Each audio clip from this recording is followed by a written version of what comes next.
कृष्णकांतभाई व्यासનું हार्दिक अभिवादन કરીશું। સૌ ભક્તોને નિવેદન પોતાની જગ્યા ઉપર ઊભા થઈ કથા વ્યાસનું સન્માન, કથા વ્યાસની ગરિમા અને એક વક્તાની મહિમાને માન આપી અને આપણે સૌ પોતાની જગ્યા ઉપર ઊભા થઈ અને બે હાથ જોડી ભગવાન ઠાકોરજીના દર્શન, ઠાકોરજીની ઝાંખી કરીએ અને ઠાકોરજીના અમૃત સમાન એવા અમારા अपना पालनपुरना गौरव सभा श्री कृष्णकांतभाई व्यास व्यासपीठ तरफ प्रयाण कर रहा है। सौ भक्तों पूज्य शास्त्री जी ने परबद्ध प्रार्थना की हार्दिक अभिवादन करे छे। मंगल वाजा वगैरह भी गाय, मंगल गीतों गवाई। हरि ओम। सूरत तुम्हारी देख के सलोनी सावरी, सूरत तुम्हारी देख के सलोनी सावरी, सुनकर तुम्हारी बांसुरी में हो गई बावरी, सुनकर तुम्हारी बांसुरी में हो गई बावरी। माखन चुराने वाले मीठी मीठी बांसुरी बजाया ना करो, ये जादू भरी बांसुरी बजाया ना करो।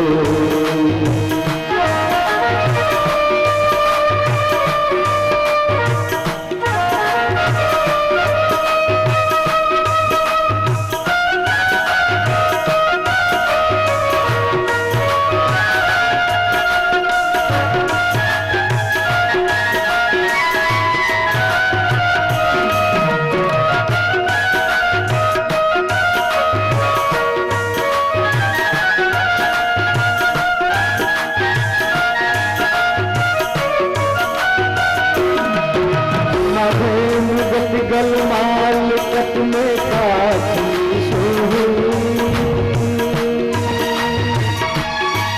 माथे मुगत गलमाल कट में काठी सोहे, कानों में कुंडल झूम के मन में सोहे, कानों में कुंडल झूम के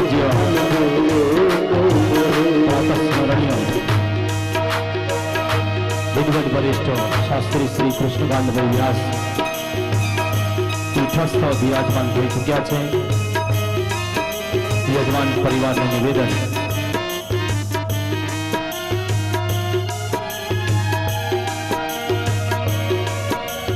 ये भूलाती नहीं, भूलाती नहीं सुखी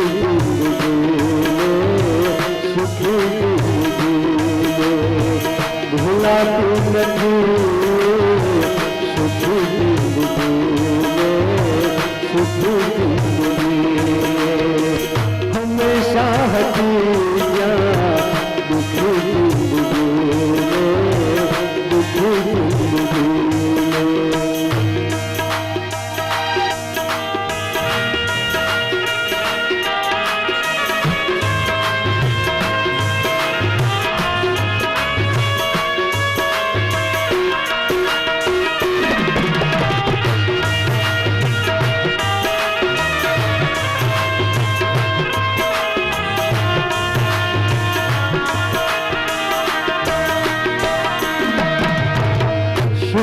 जिंदगी बालपन में गुजारी, सुखी जिंदगी बालपन में गुजारी, ये जुआनी की जुआनी की दुखी जिंदगी दुखी जिंदगी भुलाती नहीं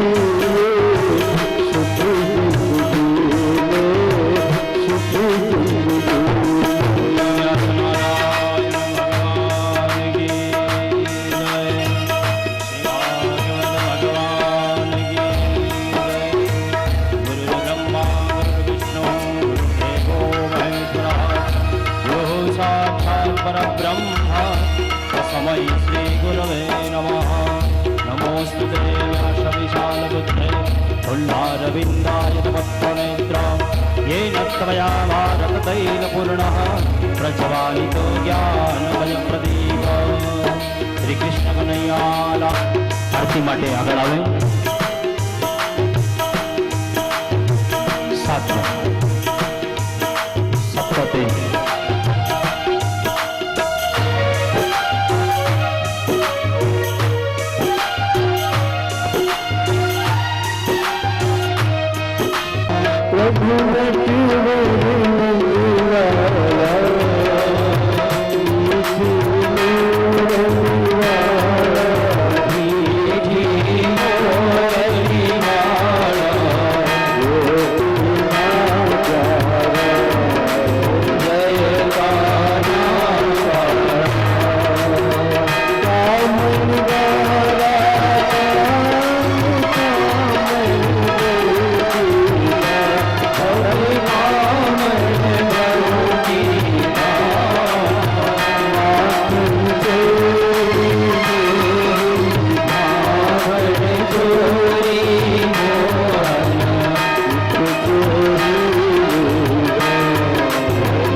हृदयारविन्दे भवं भवानी सहितं नमामि। जलेन प्रदक्षिणां कुर्यात्। નીચે ઉભેલા ભક્તો ભગવાનને હાથથી આરતી આપી દે। આદૌ દેવતાભિવંદનમ દેવતાભિવંદનમ દેવતાભિવંદનમ। પુષ્પ ભગવાનના ચરણોમાં સમર્પિત કરો। પુષ્પમ સમર્પયામિ તદંગતવેન આત્મકલ્યાણાર્થમ નીરાજનમ। હસ્તમ પ્રક્ષાલ્ય હસ્તે પુષ્પાંજલિમાદાય। ओम जगनेन जगनमय जन्त देवास्थानि धर्माणि प्रथमान्यासन्न देहनागं महिमानः सजन्त पूर्वे साध्याः सन्ति देवाः। चरणकमलयोः मन्त्रपुष्पाञ्जलिं समर्पयामि।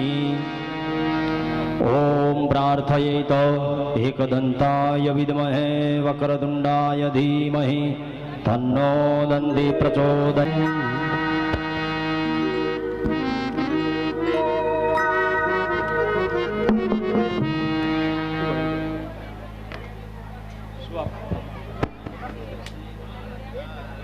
રહ્યો છે વાંગમય સ્વરૂપ છે ભગવાન પોતે જ અહીંયા ઉપસ્થિત છે અને મને આશુભાઈએ મારા સાહેબ સમાન જ ગણું છું એમને મને મોકો આપ્યો છે કે કવિતા હું અહીંયા કઈ સંભળાવું। આમ તો મારા બાપુજી કાકા બાપુજી દેવરાસણના એ ડેપો મેનેજર દ્વારકામાં હતા એટલે એમને કવિતા લખેલી। ડેપો મેનેજર દ્વારકા હતા એ સમયે કૃષ્ણને લગતી જ છે કે દ્વારિકામાં કોઈ તને પૂછશે કે કાન ગોકુળમાં ઓલી કોણ હતી રાધા તો સુરે જવાબ દઈશ માધા। દ્વારિકામાં કોઈ તને પૂછશે કે કાન ગોકુળમાં ઓલી કોણ હતી રાધા તો સુરે જવાબ દઈશ માધા ને તારું તે નામ તને યાદ નહોતું તેથી રાધાનું નામ હતું ઓઠે। દ્વારિકામાં કોઈ તને પૂછશે કે કાન ગોકુળમાં ઓલી કોણ હતી રાધા ને રાધા તો સુરે જવાબ દઈશ માધા ને તારું તે નામ તને યાદ નહોતું તેથી રાધાનું નામ હતું ઓઠે। ઠકરાણા પટરાણા કેટલાય હતા પણ રાધા રમતી હતી સાત કોઠે। એ રાધા અને વાહળી આગા પડી ગયા આવા તે શું પડ્યા વાંધા તો સુરે જવાબ દઈશ માધા। દ્વારિકામાં કોઈ તને પૂછશે કે કાન ગોકુળમાં ઓલી કોણ હતી રાધા તો સુરે જવાબ દઈશ માધા। ઘડીકમાં ગોકુળ, ઘડીકમાં મથુરાના મહેલ, ઘડીકમાં વનરાવન, ઘડીકમાં રાધા, ઘડીકમાં કુબજાની સંગેલ. એ જ પ્રીત ન હોય રાજ ખટપટના ખેલ, કાન સ્નેહમાં તે હોય આવા સાંધા, તો સુરે જવાબ દઈશ માધા.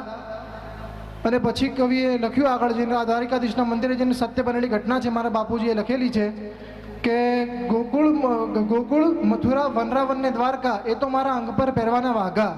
ગોકુળ મથુરા વનરાવન ને દ્વારકા એ તો મારા અંગ પર પહેરવાના વાઘા, પણ સઘળો સંસાર મારો સોળે શણગાર, પણ મારા અંતમનો આતમ એક છે રાધા. હવે મને કોઈ પૂછશોમાં ઓલી કોણ હતી રાધા, હવે મને કોઈ પૂછશોમાં ઓલી કોણ હતી રાધા. જય શ્રી કૃષ્ણ. હાલ ખૂબ સરસ. સૌ બહેનોને નિવેદન, ભાઈઓને નિવેદન, પોતપોતાનું સ્થાન ગ્રહણ કરે. પંચમ દિવસના કથા સત્રના મંગલ પ્રારંભે શ્રી અરવિંદભાઈ અને સુધાબેન જોશી પરિવાર તરફથી પૂજ્ય શાસ્ત્રી શ્રી કૃષ્ણકાંતભાઈને કરબદ્ધ પ્રાર્થના કરીએ કે આજના દિવસની ભગવાનના જન્મ બાદની જે બાળ લીલાઓ પરમાત્માએ આપણને આપી છે, એ બાળ લીલાઓનું એમના શ્રી મુખેથી અમને સૌને રસપાન કરાવો. બોલીએ શ્રી ભાગવત ભગવાન કી જય, કૃષ્ણ કનૈયા લાલ કી જય, શ્રી રણછોડ રાય કી જય.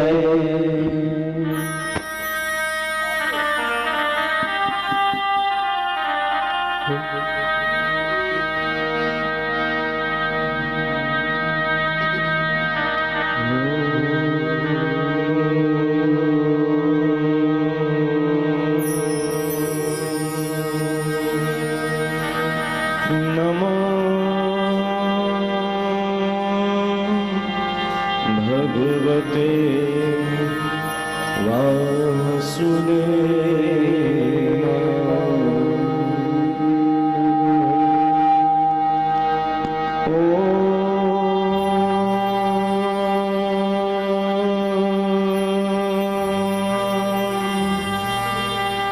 श्री सरस्वती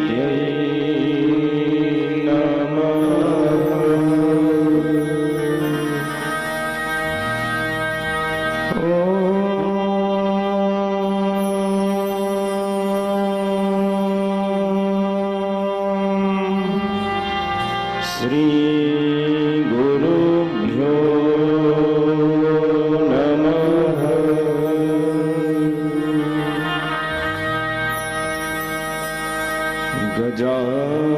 गजाननं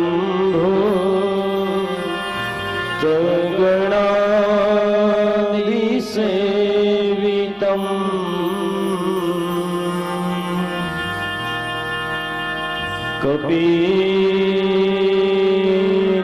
कपीतजम्बो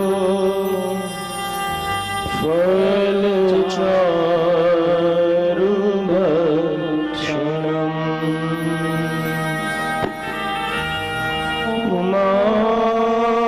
उमासुतं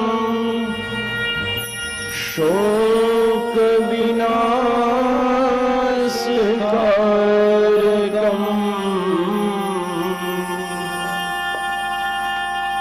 नमामि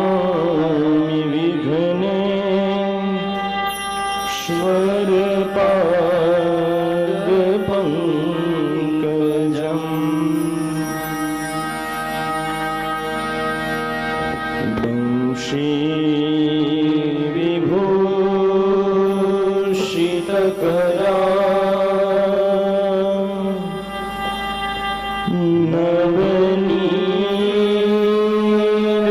नवनीरदाभा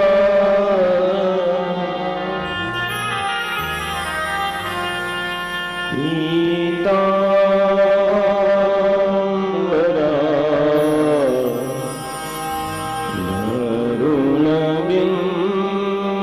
वरुणबिम्बफला धरोष्ठा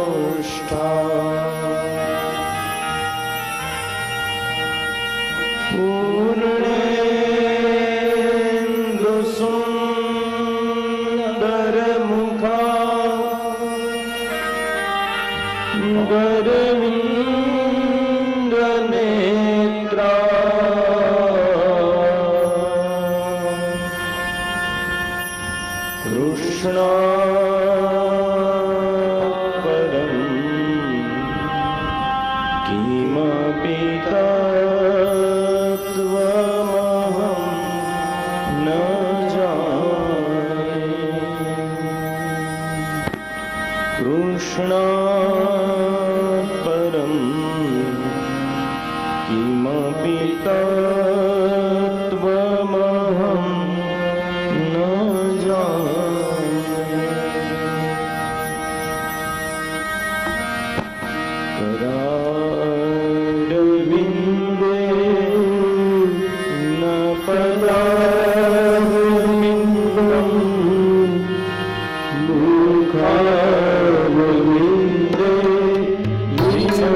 कृष्ण गोविंद हरे मुरारे हे नाथ नारायण वासुदेव जिह्वेति बस्वामृत में करेव जो जगावो धर्माजवेति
भागवत भगवान की जय। श्री द्वारिकाधीश की जय। श्री राजा रणछोड़ की जय। श्री गिरिराज धरण की जय। श्री वल्लभाधीश की जय। श्री श्याम सुंदर यमुने महारानी श्री एकलिंगेश्वर महादेव की जय। श्री बहुचरम्बे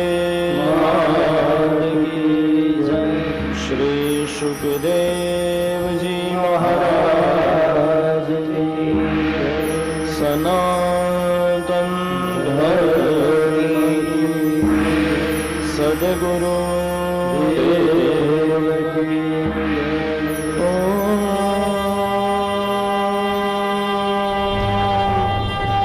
नमः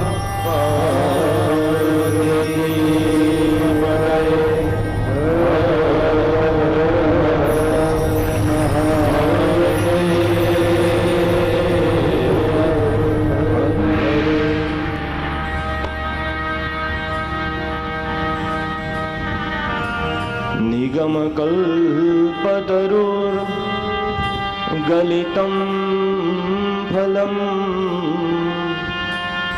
सुखमुखादमृतद्रवसंयुतम् पिबत भागवतं रसमालयम्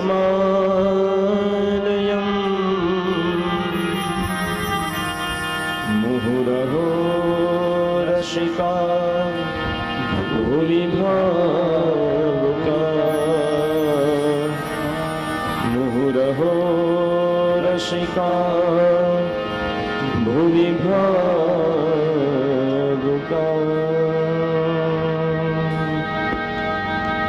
ચાલી રહેલા શ્રીમદ ભાગવતના આ પવિત્ર સત્રમાં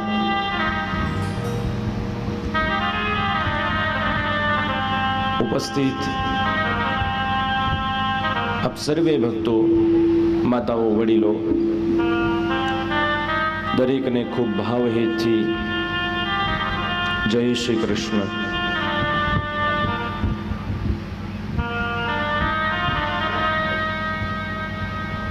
થોડો ઇકો ઓછો કરજો.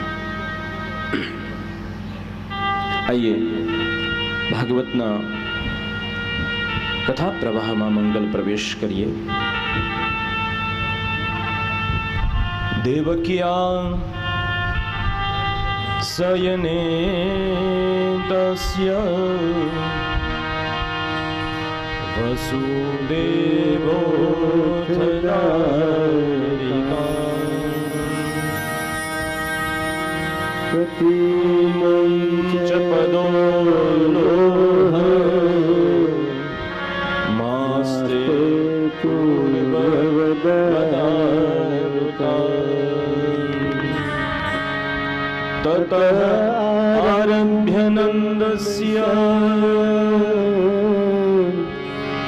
व्रज सर्व समृद्धिमान् हरे निवासात्मगुणे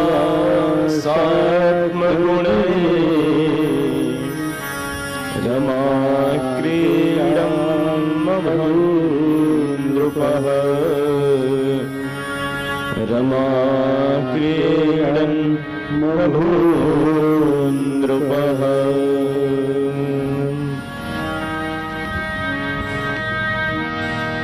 પૂર્વ સત્રની કથાનું થોડું સ્મરણ કરીએ.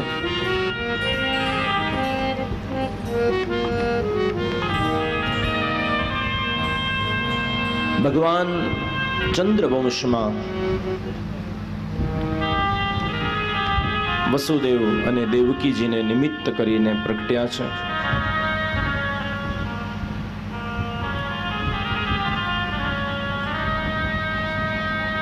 સમગ્ર સમષ્ટિએ આ ઉત્સવને ખૂબ ભાવથી વધાવ્યો છે.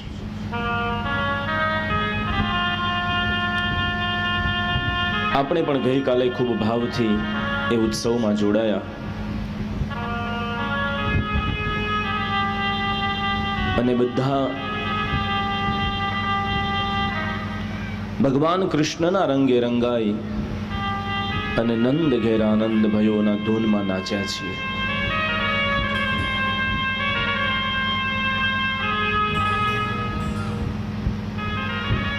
અનુભવી સિદ્ધ સંતો એવું કહે છે કે ઉત્સવ અને જે સમય થાય છે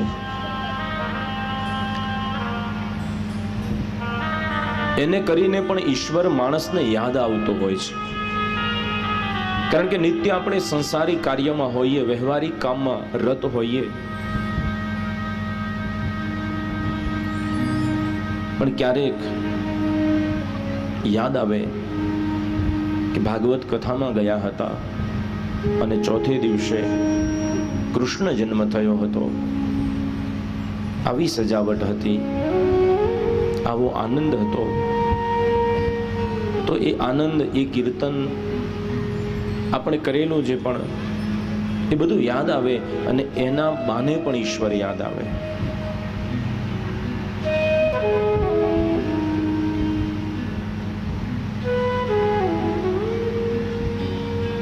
સંતો એક સુંદર ભાત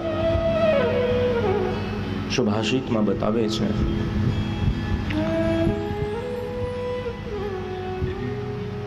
કે માણસની ભક્તિ જે છે એ ભક્તિનું જેટલું બળ નથી એટલું વિષય વાસનાનું બળ હોય છે.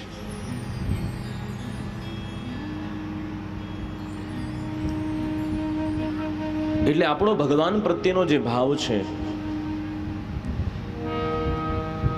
એને આપણે સતત એમાં તૈલ પૂર્તિ કરી એને જાગૃત રાખવો પડે છે, એને પ્રજ્વલિત રાખવો પડે છે.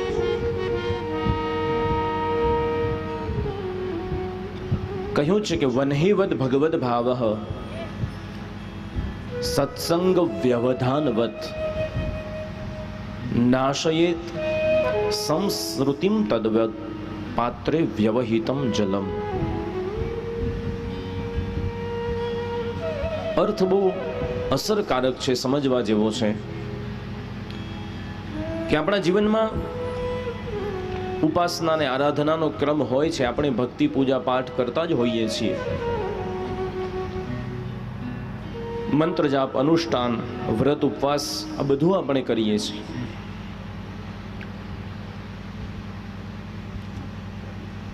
જેમ ભૂખ લાગીને ભોજન કરીએ છીએ પણ પાછી ભૂખ તો લાગી જ જાય છે, એમ અજાણતા પણ માણસથી પાપ થયા કરતું હોય છે, દોષ થયા કરતો હોય છે અને આ બધું એકત્ર થતું હોય છે. એનું એક સાદું ઉદાહરણ સમજીએ કે પાપ છે ને એ આપમેળે થાય, સહજ રીતે થઈ જતું હોય, જ્ઞાતા જ્ઞાત થતું હોય, કૃતાકૃત થતું હોય. કે આજે યુગ પ્રમાણે ઘરને ચોખ્ખું રાખવાના ઘણા સાધનો થઈ ગયા છે, પણ આપણે સાવરણી વર્ષોથી વપરાતી આવી છે, આપણી પરિચિત વસ્તુ છે કચરો કાઢવા માટેની, એટલે આપણે એને યાદ રાખીએ કે ઘરની રોજિંદી વસ્તુઓ લેવા આપણે ગયા હોઈએ એટલે સાવરણી પણ ખરીદીએ. પણ ક્યારે એવું બન્યું છે કે સાવરણી એકની જગ્યાએ બે ખરીદી હોય તો સાવરણીની સાથે કચરો ખરીદવો પડે? એવા તમારા અનુભવમાં છે ક્યાંય કે ભાઈ બે સાવરણી લીધી છે તો કચરો ખરીદવો પડશે? સાવરણી ખરીદવી પડે. કચરો તો દિવસમાં તમે 3 વખત ઘરને ચોખ્ખું રાખો ને, ચોથી વખત વાળો તો થોડો તો નીકળે જ. આ નિયમ છે. એટલે વ્યવહારિક જગતમાં ઉદાહરણને સમજીએ કે માણસને સત્કર્મ રૂપી સાવરણી સતત સાથે રાખવી પડે છે, કારણ કે પાપરૂપી કચરો એ ભેગો થયા કરતો હોય છે. કોઈ કાયિક પાપ થાય, વાચિક પાપ થાય, માનસિક પાપ થાય, સાંસર્ગિક પાપ થાય. આ પાપ બધા થયા કરે છે અને આપણને ખબર પણ નથી પડતી, અને એ બધું ભેગું થતું જાય છે, સંગ્રહિત થાય છે. એટલે સંતોએ અર્થ કર્યો છે કે તમે ભક્તિ નિરંતર કરો છો પણ ઓછી પડે, એટલા માટે લખ્યું કે વનહીવત ભગવત ભાવ. બહુ સુંદર રૂપક આપ્યું છે અહીંયા કે આપણો ભક્તિ કેવો છે, આપણો ભક્તિ ભાવ કેવો છે, આપણી ઉપાસના કેવી છે, એ અગ્નિ જેવી છે, પ્રજ્વલિત છે. પણ આપણો સત્સંગ કેવો છે, થોડો થોડો થાય એટલે એ અગ્નિ બહુ થોડો થોડો પ્રજ્વલિત રહે છે. પણ સંસારની જે વિષય વાસનાઓ છે એ કેવી છે, એ જળરૂપી છે, એ પાણીરૂપી વિષય વાસનાઓ છે. હવે અગ્નિ અને પાણીનો વૈજ્ઞાનિક સંબંધ જોઈએ પરસ્પરનો તો કેવો છે, વિરુદ્ધ છે. ગમે તેવો અગ્નિ હોય પણ એમાં પાણી નાખો એટલે અગ્નિ ઠરી જાય, શાંત થઈ જાય. તો સંતો કહે છે આનો પણ ઉકેલ છે શાસ્ત્ર પાસે કે ભલે થોડો થોડો પણ અગ્નિ હોય, આખું મોટું તપેલું ભરીને પાણી હોય, પણ વચ્ચે જો વ્યવધાન હોય ને, વ્યવધાનનો અર્થ છે આધાર. એ બધું પાણી છે ને એને એક મોટા પાત્રમાં ભરી દઈએ, એક મોટા તપેલામાં ભરી દઈએ અને પછી ઝીણો ઝીણો અગ્નિ પણ એ પાત્રની નીચે ચાલુ રહે ને તો એ પાત્ર ગરમ થાય, પાત્રમાં રહેલું પાણી ગરમ થાય અને ધીમે ધીમે ધીમે ધીમે ધીમે સતત ગરમ થતા થતા થતા થતા એ પાણીમાંથી વરાળ નીકળે અને વરાળ નીકળતા બાષ્પીભવનની પ્રક્રિયાથી વરાળ દ્વારા એ બધું પાણી ઉડી જાય. એટલે ધીમો ધીમો પણ સતત અગ્નિ ચાલુ હોય તો એ જળને બાળી શકે છે. પણ વચ્ચે વ્યવધાન, એક પાત્ર જોઈએ. સીધું પાણી અગ્નિમાં પડે તો અગ્નિને ઠારી દે, પણ વચ્ચે પાત્ર હોય તો એ ધીમો અગ્નિ પાણીને બાળી શકે છે. તો એ પાત્ર કયું છે? સત્સંગનું પાત્ર છે, ભક્તિનું પાત્ર છે. એ આપણા જીવનમાં હોવું જરૂરી છે ભાઈ.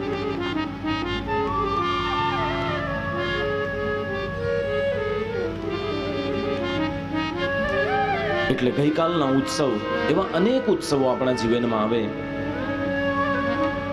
અને ઉત્સવના બહાને કરીને પણ ઈશ્વર યાદ આવે, એનું સ્મરણ થાય. અને સ્મરણ થાય ત્યારે ઈશ્વરનો સ્વભાવ છે, કરુણાનો સ્વભાવ છે, ભક્તવત્સલ છે.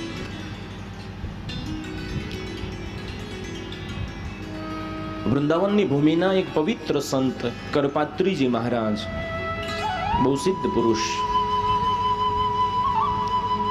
એ કરપાત્રીજી એટલે કહેવાતા હતા કે એમના કરમાં, હથેળીમાં જેટલો આહાર ટકે એટલું જ એક ટાઈમ જમવાનું દિવસમાં. અને ભગવાનના પરમ ઉપાસક. એમના અનુભવની વાત કરતા કે જગતની કોઈ વસ્તુ, કોઈ પદાર્થ, કોઈ વ્યક્તિ એવું નથી કે જેને તમે બેઠા બેઠા યાદ કરો ને મળી જાય. કોઈ એવો દાખલો બતાવો કે કોઈ માણસ કોઈ પવિત્ર વૃક્ષની નીચે બેઠો હોય અને બેઠા બેઠા રોજ 5 કલાક એવું યાદ કર્યા કરે કે મારે મોટો બંગલો થાય, મારે મોટો બંગલો થાય, મારે મોટો બંગલો થાય. અને આવું એને 1, 2 નહીં 12 વર્ષ સુધી કર્યું હોય અને એનો બંગલો બની ગયો હોય, એવું કોઈ ઉદાહરણ છે? યાદ કરવાથી બંગલો બને? કોઈ એવું ઉદાહરણ છે કે માણસનું યાદ કરવાથી કોઈ વ્યક્તિ સાથે મિલન થઈ ગયું હોય, પ્રિય પાત્ર સાથે મિલન થઈ ગયું હોય? એ કહેતા કે કોઈ એવું ઉદાહરણ છે કે માણસ બેઠા બેઠા યાદ કરે કે હું ધનપતિ થઈ જાઉં, મને અઢળક રૂપિયો, અઢળક સંપત્તિ મળે, ન મળે. વિચારવાથી, યાદ કરવાથી ન વસ્તુ મળે, ન પદાર્થ મળે, ન સંપત્તિ મળે, ન શક્તિ મળે, ન સન્મતિ મળે, પણ માત્ર એક જ જગતમાં એવું તત્વ છે કે જે યાદ કરવાથી મળે અને એ છે ઈશ્વર. કે જેને સતત યાદ કર્યા કરીએ અને ઈશ્વર મળે.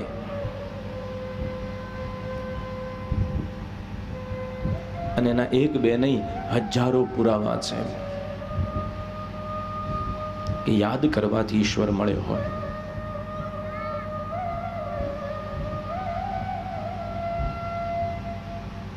કંસને ભગવાન મળ્યા છે કારણ કે કંસ કોઈ નિષ્ઠાવાન ભક્ત યાદ કરે ને એટલી ક્રૂરતાથી, શત્રુ ભાવથી પણ ભગવાનને યાદ કરે છે.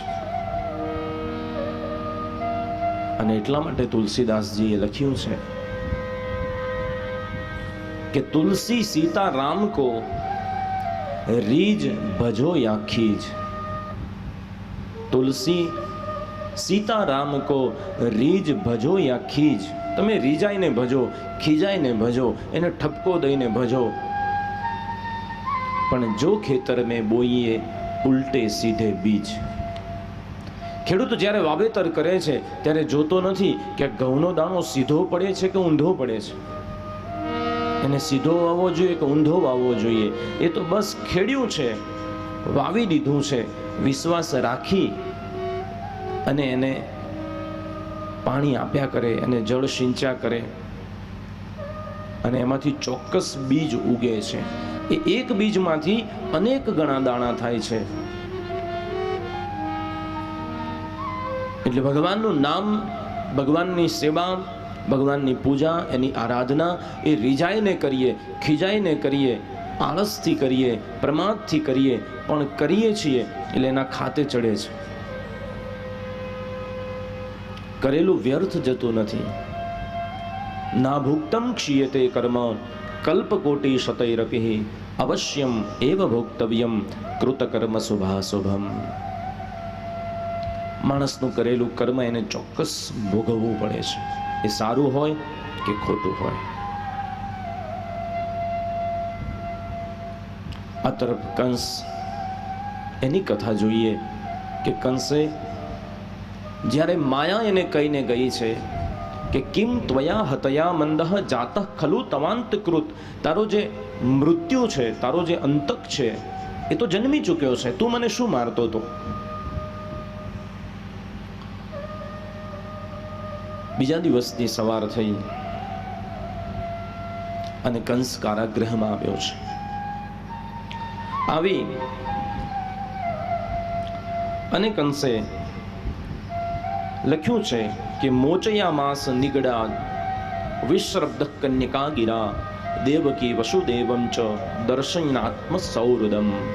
એક સૌહૃદ ભાવ, એક આત્મીય વ્યક્તિ કેવો વ્યવહાર કરે એવો વ્યવહાર એને વસુદેવ અને દેવકીજીની સાથે કર્યો છે.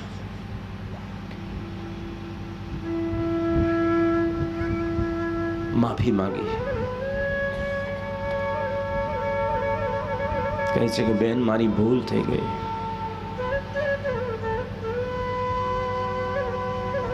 મારાથી આવું ન થવું જોઈતું હતું, મેં આપનો ખૂબ અપરાધ કર્યો છે. કંસ, આ ભાગવત લખે છે, મારી પોતાની વાત નથી, કે કંસ આ સમયે પ્રાયશ્ચિત કરવા તત્પર બની રહ્યો છે. વસુદેવજીની પાસે આવ્યો અને વિશુદ્ધ અંતઃકરણ, સાત્વિક બુદ્ધિ જેની છે એ વસુદેવજીએ એને આશ્વાસિત કર્યો છે.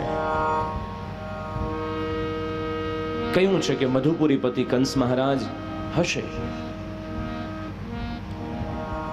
જે ઘટના નિયતિએ નિશ્ચિત કરેલી હતી એ ઘટી ચૂકી છે. હવે એનો હર્ષ શોક ન કરીએ, પણ હજુ આપણી પાસે તક છે કે માણસ પોતાના મરણને સુધારી શકે છે. અને એનો પ્રયત્ન માણસે જાતે કરવો પડે છે. તો આપ પણ એ પ્રયત્ન કરો, ઈશ્વરનો રાજીપો મેળવો. કહેવાય છે કંસને ભક્તિ કરવા માટે વસુદેવજીએ ઉપદેશ કર્યો છે. આ વચ્ચે મને એક વાત યાદ આવી એટલે કહી દઉં છું તમને. અમુક શબ્દો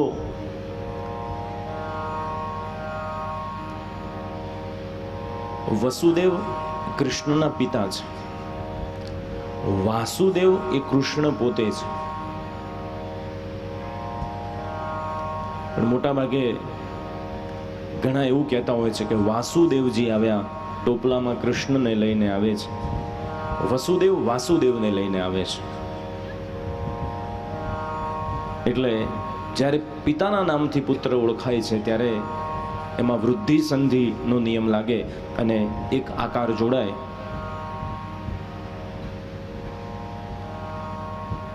એટલે વાસુદેવ એ કૃષ્ણ છે. એટલે આપણે કહીએ છીએ કે વસુદેવ સુતમ.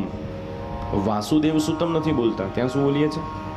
વસુદેવ સુતમ. એટલે હવે ગઈકાલે મેં 2 વાર સાંભળ્યું એટલે માફ કરજો, પણ શુદ્ધિની જરૂર છે ત્યાં.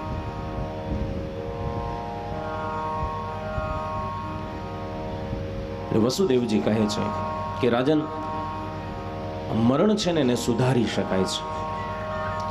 આ ભાગવતના 2 પાત્રો ઉપર આપણે નજર કરીએ તો આપણને આપણું ધ્યાન જાય કે 2 જણ એવા છે ભાગવતમાં જેને ખબર છે કે મૃત્યુ નિશ્ચિત છે, ક્યારે થવાનું છે પણ ખબર છે, પણ એકે સુધાર્યું છે અને બીજો સુધારી શક્યો નથી. પરીક્ષિતજીને ખબર પડી કે 7 દિવસમાં મારું મૃત્યુ છે, એટલે એ બધું છોડીને ગંગાજીના તટે આવ્યા અને સુખદેવજી મહારાજનું શરણ લીધું અને પોતાના મરણને મંગલ બનાવી દીધું. કંસને ખબર છે કે અસ્યાસ્ત્વામ અષ્ટમો ગર્ભો, આનો 8મો ગર્ભ તને મારનારો છે, પણ એ દુષ્ટ બુદ્ધિનો વ્યક્તિ પોતાના મરણને મંગલ બનાવી શક્યો નથી, સુધારી શક્યો નથી. નિવારી શકાતું નથી, એને સુધારી શકાય છે. મૃત્યુ નિશ્ચિત છે અને મરવું તો જાતે પડે ભાઈ. કહેવત તો તમે પણ બધા કહો છો કે આપ મુવા વગર સ્વર્ગે ન જવાય.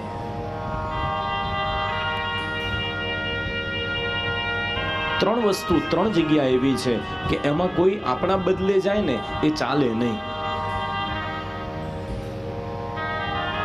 લખી રાખજો, આ 3 જગ્યાએ તમારે જ જવું પડે. પહેલું તો કે છે જમણ, ભોજન, અને આપણે જમણ કહીએ ને. હવે એવું બને કે આપણે કહીએ કે આજે કથામાં કદાચ મોડું થાય તો મારા વતી તમે જમી લેજો, એવું બને છે? તો જમણમાં બદલી ચાલે? ન ચાલે. જમણ પછી આવે પરણ. પરણ એટલે લગ્ન.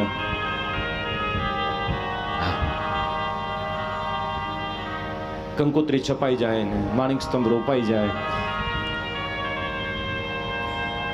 અને પછી ખબર પડે કે ભાઈ વરરાજા ને રજા મળી નથી,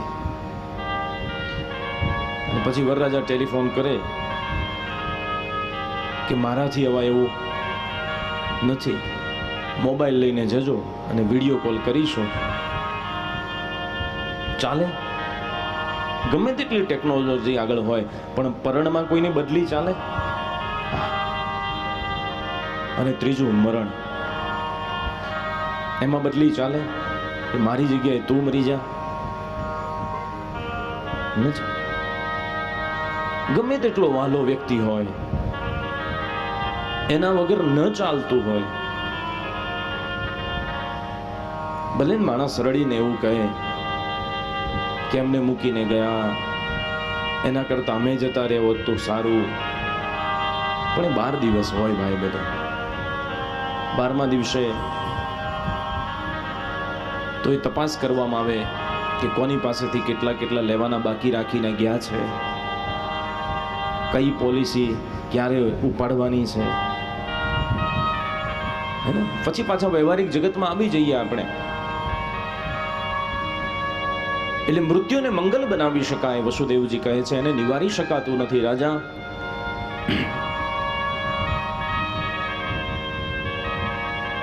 પણ સુખદેવજી મહારાજ કહે છે પરીક્ષિતજીને કે તસ્યામ રાત્ર્યામ વ્યતીતાયામ કંસઃ આહુય મંત્રિણઃ તેભ્યઃ આચષ્ટ્ય તત્સર્વં યદુક્તમ યોગ નિદ્રયા.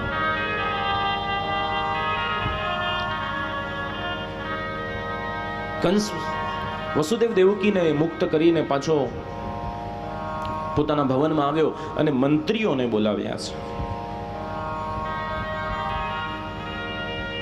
અને ગઈકાલ રાત્રે યોગ માયાએ જે એને કહ્યું એ આખી વાત સંભળાવી.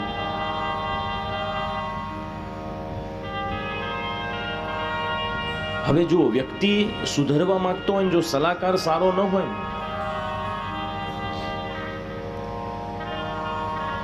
તો પણ નકામું પડે.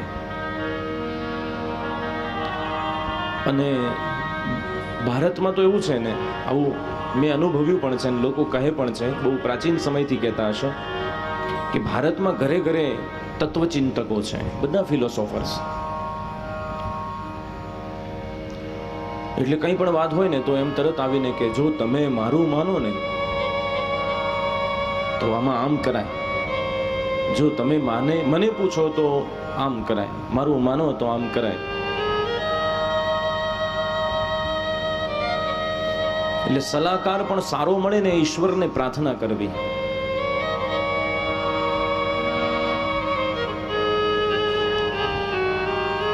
એટલે મંત્રીઓએ તરત કહ્યું છે કે મહારાજ, આ શું તમે કાયરતાની વાત કરો છો? આપણે વળી ભક્તિ કરાતી હશે. ભક્તિ તો નિર્બળ અને નબળા માણસો કરે, આપણે તો શુરવીર અસુર કહેવાઈએ. આપણે તો સામી છાતીએ લડી લેવાનું હોય, ભલે ને ગમે તે હોય. મૃત્યુ હોય તો શું થઈ ગયું, એની સામે બાથ ભીડી લઈશું મહારાજ. અને આ મંત્રીઓએ કહ્યું કે એવમ ચેત તરહિ ભોજેન્દ્ર પૂર ગ્રામ વ્રજાદિશો અનિદૃશ્યામ નિદર્શાંશ્ચ હનિષ્યામો અદ્ય વૈશિષમ. કદાચ વિષ્ણુએ કોઈ ગુપ્ત રૂપ ધારણ કર્યું હશે ને તો તમે ચિંતા ન કરતા. અમે એવો બંદોબસ્ત કરીએ છીએ કે આજથી લઈ અને આજુબાજુના જેટલા પૂર ગ્રામ વ્રજાદિશો, પૂર એટલે મોટા શહેર, ગ્રામ એટલે નાના નાના કસ્બા ને ગામડા, એમાં જેટલા પણ નવજાત બચ્ચા જન્મ્યા હશે એ બધાને પકડી પકડીને પૂરા કરી દઈશું, મારી નાખશું. અને એમાં તમારો શત્રુ ક્યાંક તો હશે જ ને, એ પણ પૂરો થઈ જશે.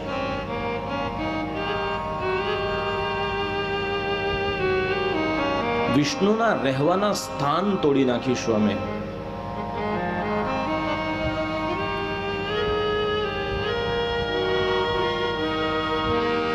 વિષ્ણુના રહેવાના સ્થાન કેટલા છે યાદ રાખજો. વિપ્રા ગાવશ્ચ વેદાશ્ચ. વિપ્ર કહેતા બ્રાહ્મણો, ગાવહ ગાય, વેદ પીપળો, ધર્મસ્થાન, તીર્થસ્થાન, આ બધા વિષ્ણુના સ્વરૂપ છે. યજ્ઞશાળા આ વિષ્ણુનું સ્થાન છે. આ બધાને તોડી નાખીશું મહારાજ, ચિંતા ન કરો.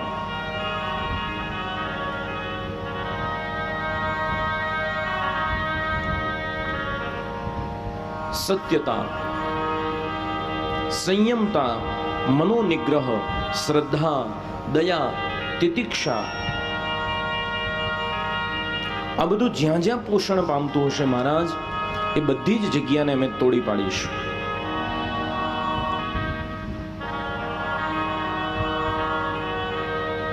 કંસે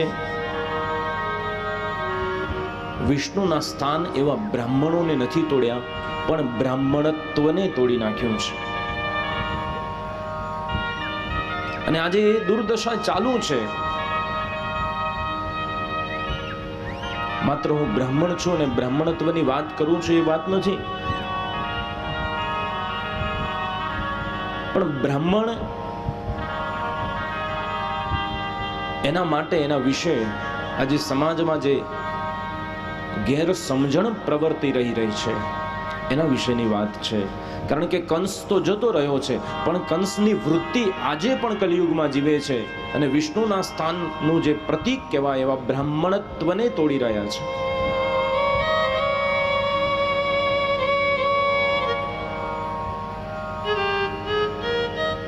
આજે સમાજ એ સંસ્કૃતિ તરફ જઈ રહ્યો છે સમાજ દિશા ભણી જઈ રહ્યો છે કે કદાચ આવતીકાલ એવી હશે કે તમને સાચી અને શુદ્ધ ઉચ્ચારણથી પદ્ધતિસરની વેદોક્ત વિધિ કરાવનાર માણસ ગોત્યો નહીં જડે સાહેબ.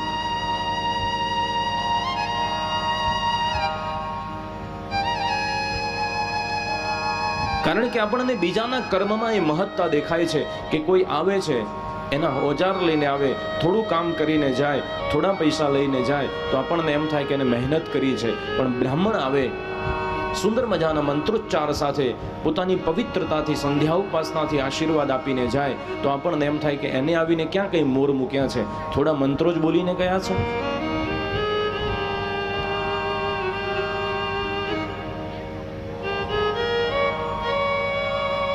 અને બ્રાહ્મણનો દીકરો કદાચ મોઢે માગીને દક્ષિણા લે તો તમને એ અસંતોષી લાગ્યા કરે.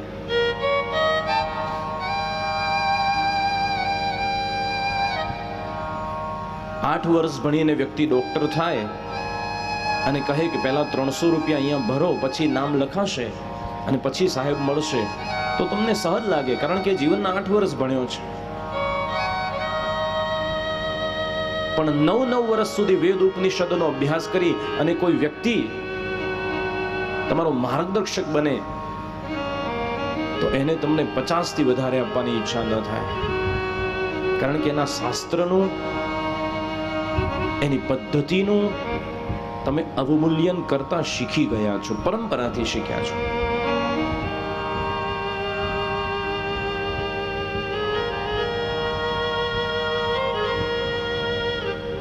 મારે ઘણીવાર ચર્ચા થાય ત્યારે હું કહું છું કે આ બધું અમારે મોઘે મોઢે એટલા માટે સાંભળી લેવાનું કે આમાં ભૂલ અમારા પૂર્વજોની છે.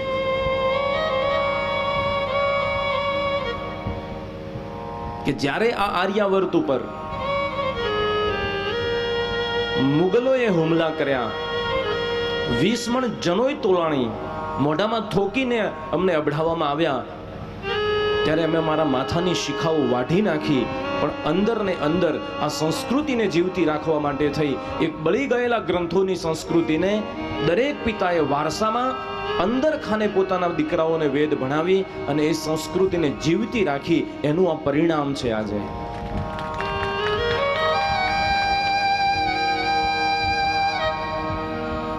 આ એક એક ગ્રંથ પૌરાણિક વધ્યો જ નહોતો, પણ જેના કંઠસ્થ હૃદયમાં થઈ ગયા હતા, જેના હૃદયસ્થ ગ્રંથો થઈ ગયા હતા, એ બ્રાહ્મણોએ ફરીથી એ ગ્રંથોને જીવતા કર્યા છે.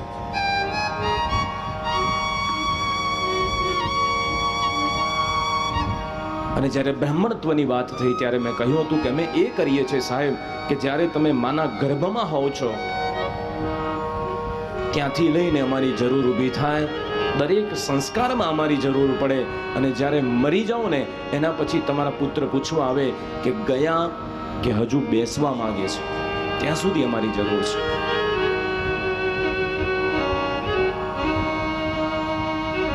પણ અમારી સંસ્કૃતિને તમે સ્વાર્થ સાથે જોડી દીધી છે.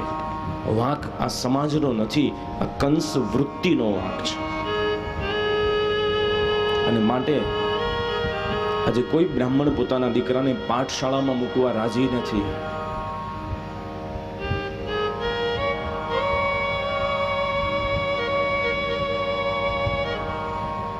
લોકો લાંછન અનુભવે છે, ત્યાં સુધી લઈ જવામાં સમાજનો ખૂબ મોટો ફાળો છે.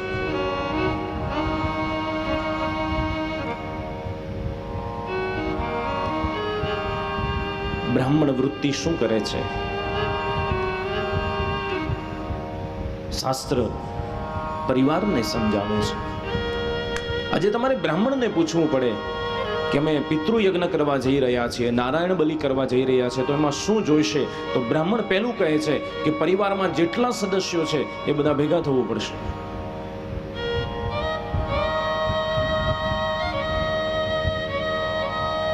દરેક સંસ્કારની પરંપરામાં બ્રાહ્મણોએ સમાજને ભેગો રાખ્યો છે. અને એટલે મનુસ્મૃતિમાં મનુ ભગવાને લખવું પડ્યું કે એતદ દેશ પ્રસૂતસ્ય સકાસાદ અગ્રજન્મનઃ સ્વમ સ્વમ ચરિત્રમ શિક્ષેરન પૃથિવ્યામ સર્વે માનવાહ. આ દેશમાં જન્મેલા એતદ દેશ પ્રસૂતસ્ય અગ્રજન્મનઃ અગ્રજન્મી બ્રાહ્મણો પાસેથી પૃથિવ્યામ સર્વે માનવા પૃથ્વીના દરેક મનુષ્યએ પોતાનું આચરણ શીખવાનું છે.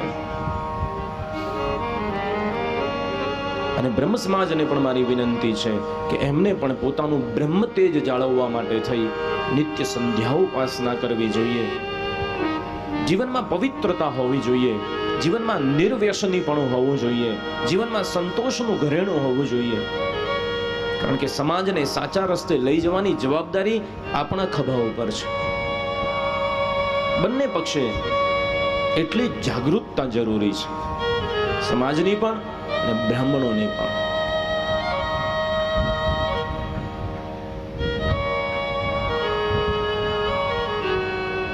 આજે આપણે જોઈ રહ્યા છીએ કે કંસ વૃત્તિના લીધે કુટુંબ પરિવાર તૂટી રહ્યા છે.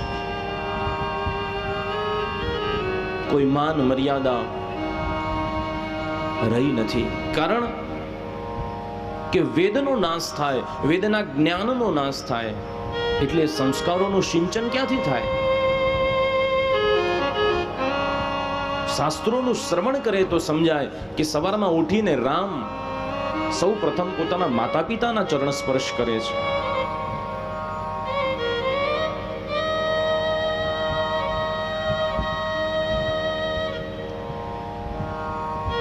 અને વેદ સંસ્કૃતિની રક્ષા માત્ર કંકુ ચોખાથી થતી નથી. આપણા દરેકના ઘરમાં ભગવદ ગીતા છે, પણ માત્ર આપણે એને પૂજા પૂરતી જ સીમિત રાખી છે.